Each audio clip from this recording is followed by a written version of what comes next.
जय शिव शंकर चाचा जी। जय शिव शंकर कुमकुम बिटिया। जय शिव शंकर मौसी। जय शिव शंकर कुमकुम बिटिया, अपनी साइकिल दौड़ाती हुई कहाँ जा रही है?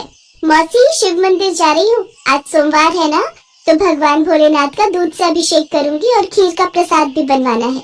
मंदिर में दूध और चावल दे आई थी, पंडित जी राह देख रहे होंगे, खीर बनाने में उनकी मदद करूंगी।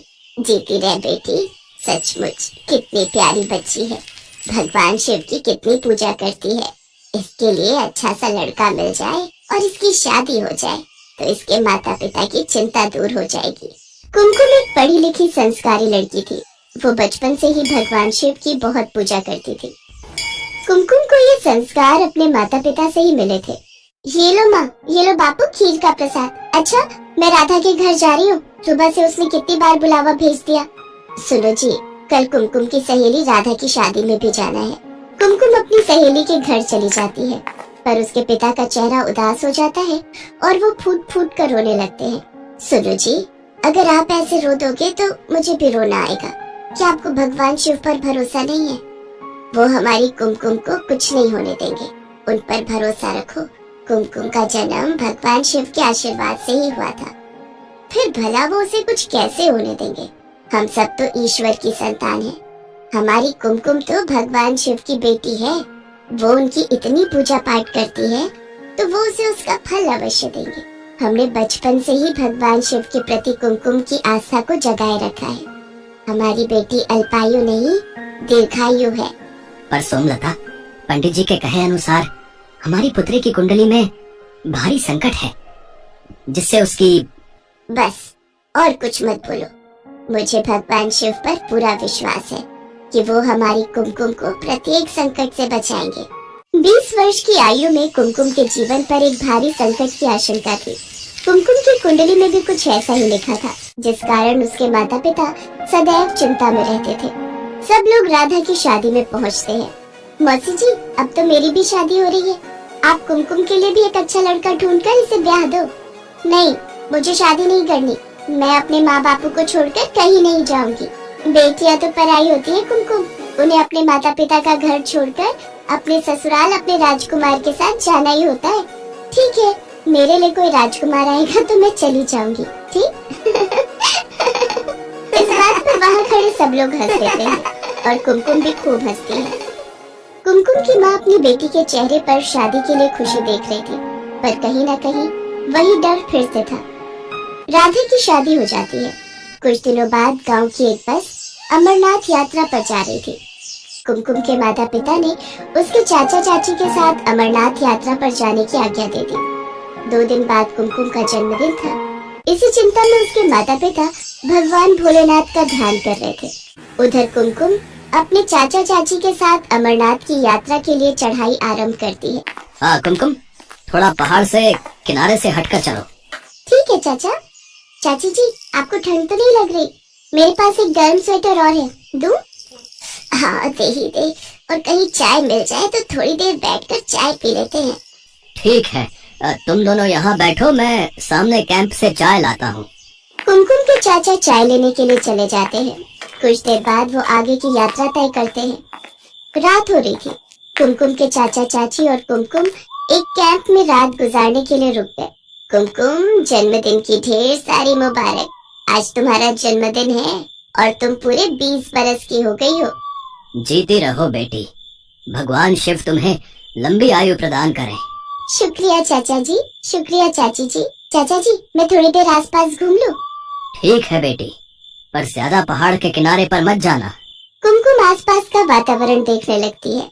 अमरनाथ पर बसे पहाड़ बहुत सुंदर लग रहे थे। बर्फानी गुफा बस कुछ ही दूरी पर थी। कुमकुम ओम नमः शिवाय का जाप कर रही थी।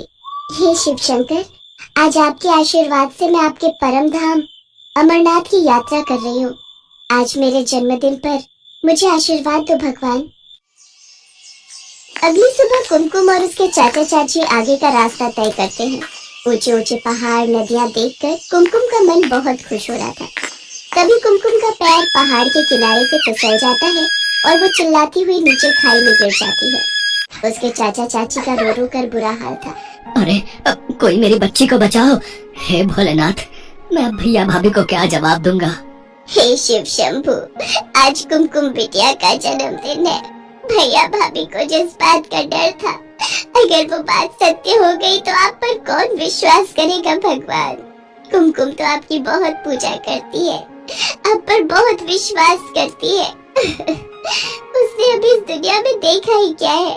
भगवान उसे बचा लो, उसे कुछ नहीं होना चाहिए। भैया इतनी खाई में गिरकर बचना मुश्किल है, अब तो भोलेनाथ ही कोई चमत्कार कर सकते हैं। सुरक्षा कर्मियों की टीम ढूंढ रही है और अभी तक लड़की का कुछ पता नहीं है। पुलिस भी आ गई है, लड़की को तलाश कर रही है।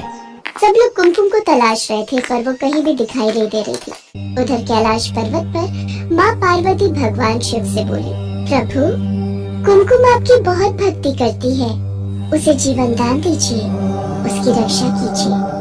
अपनी समाधि से उठिए, अपने नेत्र खोलिए प्रभु। आपकी पुत्री कुमकुम इस समय विपदा में है, वो आपके दर्शनों के लिए अमरनाथ यात्रा पर आई है, इसलिए उसके विश्वास को टूटने मत दीजिए। उठिए प्रभु, उठिए। देवी पार्वती के पुकारने पर भगवान शिव अपने नेत्र खोलते हैं। देवी पार्वती, आप तो जानती हैं, जो भी भक्त सच्चे हृदय से मेरी पूजा और भक्ति करते हैं, मैं उनके जीवन के सारे संकट दूर कर देता हूँ। जो भी भक्त मेरी शरण में आता है, उसे मैं कोई कष्ट नहीं होने देता।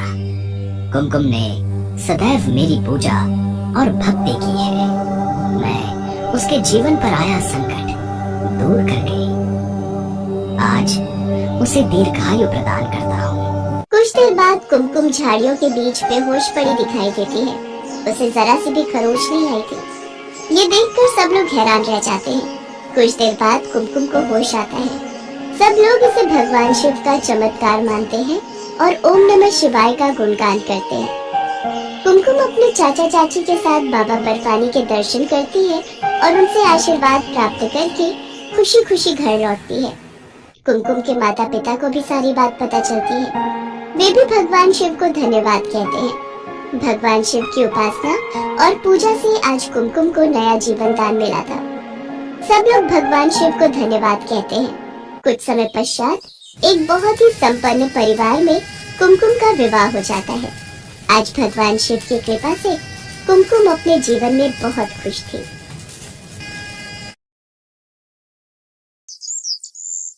गंगुआ नाम का एक चोर था। वो चोरी का काम इतनी सफाई से करता था कि पुलिस भी उसे आज तक नहीं पकड़ पाई थी। वो हमेशा चोरी करके पुलिस के हाथों से बच निकलता था। गंगुआ रोज रात को चोरी के लिए निकलता और किसी न किसी बड़े सेठ के घर में हाथ मार ही लेता था। गंगुआ की पत्नी ममता उसे कई बार चोरी के लिए मना करती, पर वो अपनी पत्नी की बात नहीं मानता था। तुम्हें कितनी बार कहा है ये चोरी का काम छोड़ दो। अब तो आसपास के मोहल्ले वाली औरतें भी मुझ पर शक करने लगी हैं। वो यही कहती है कि तुम्हारा पति तो कोई काम ही नहीं करता, दिन भर सोया रहता है, फिर हमारे घर का गुजारा कैसे चल रहा है। अब मैं उन औरतों को क्या बोलूं कि रात भर तुम चोरी करते हो और दिन में घोड़ी बेचकर सोते हो। कुछ तो शर्म करो। अरे क्यों सुबह सुबह मेरी नींद खराब कर रही है, सोने दे। वैसे भी कल रात चोरी करके कुछ भी हाथ नहीं लगा। मुझे तो लगता है तेरी ही नजर लग गई है। जब देखो मुझे काम के लिए टोकती रहती है। अब मुझे सोने दे, रात को मुझे फिर से चोरी पर निकलना है। गंगुआ रात को चोरी करने निकलता है, पर उस रात भी वो किसी भी घर में चोरी नहीं कर पाता। ऐसे ही कई दिन बीत जाते हैं। गंगुआ परेशान हो जाता है क्योंकि अभी तक उसने कोई भी चोरी नहीं की थी। वो गुस्से में भरा हुआ घर लौट आता है। उसी गांव में मोतीलाल नाम का एक बहुत ही अमीर और लालची व्यापारी रहता था। मोतीलाल दिखावा करने में बहुत ही माहिर था। गांव वालों के सामने वो खूब दान पुण्य करने का दिखावा करता ताकि सब गांव वाले उसकी खूब वाहवाही करें। मालिक, कुछ गांव वाले मिलने आए हैं। हाँ हाँ, उन्हें अंदर भेज दो और सबके लिए चाय पानी का इंतजाम करो। सब गांव वाले मोतीलाल के लिए कुछ न कुछ उपहार लेकर आए थे। अरे अरे, आप सब इतना कुछ ले आए? क्या जरूरत थी इतना कुछ लाने की? सेठ जी, आपने गांव में पानी की नई टंकी लगवाई है, इसलिए गांव वाले उपहार स्वरूप ये थोड़ा बहुत लाए हैं। और ये मेरी तरफ से फसल के नए आम बच्चों के लिए लाया था। अरे तुम सब गांव वालों के काम आना और गांव की सेवा करना ही तो मैं अपना धर्म समझता हूँ। ठीक है, मैं ये रख लेता हूँ। गांव वाले अपने अपने घर चले जाते हैं। मालिक, छोटी सी टंकी लगवाने के बदले इतना सामान फायदे का सौदा है। अरे चुप चुप, दीवारों के भी कान होते हैं। जा जाकर देख अब कौन आया है, जा। मालिक, शिव मंदिर के पंडित जी आए हैं। जय शिव शंकर पंडित जी। जय शिव शंकर मोतीलाल जी, मंदिर की सेवा कार्य के लिए आपके पास आया हूँ। शिव मंदिर में इस सावन में नया त्रिशूल लगाने का विचार बन रहा है। सोचा आप तो इतना दान पुण्य करते हैं, तो मंदिर में त्रिशूल लगाने का ये शुभ अवसर आपको ही मिलना चाहिए। ये तो बहुत अच्छा किया पंडित जी, जो आपने मुझे ये बात कह दी। मैं तो बहुत समय से ऐसा कोई शुभ कार्य करने का विचार कर ही रहा था। ठीक है, त्रिशूल के लिए जितने भी पैसे लगे आप मुझे बता देना, और त्रिशूल खाली सोने का बना होना चाहिए। मोतीलाल ने पंडित जी को सोने के त्रिशूल के लिए हाँ तो कर दी, पर पंडित जी के जाने के बाद वो सोच विचार में पड़ गए। सोने का त्रिशूल बहुत महंगा आएगा, दिखावा करने के चक्कर में तो मैं लुट ही गया। मोतीलाल ने शिव मंदिर में त्रिशूल लगवा ही दिया। सारे गांव वाले मोतीलाल की वाहवाही करने लगे। मोतीलाल घर लौट आया। उसी रात गंगुआ मोतीलाल के घर चोरी करने घुस गया, पर वो नहीं जानता था कि मोतीलाल जगा हुआ है। मोतीलाल ने गंगुआ को चोरी करते हुए पकड़ लिया। अच्छा, तो तू मेरे घर में चोरी करने आया था? तू नहीं जानता मेरा नाम मोतीलाल है। मोतीलाल, मेरे घर में चोरी करना असंभव है। मैं दिन के साथ साथ रात में भी जागता हूँ, समझा? लगता है मेरी किस्मत ही खराब है।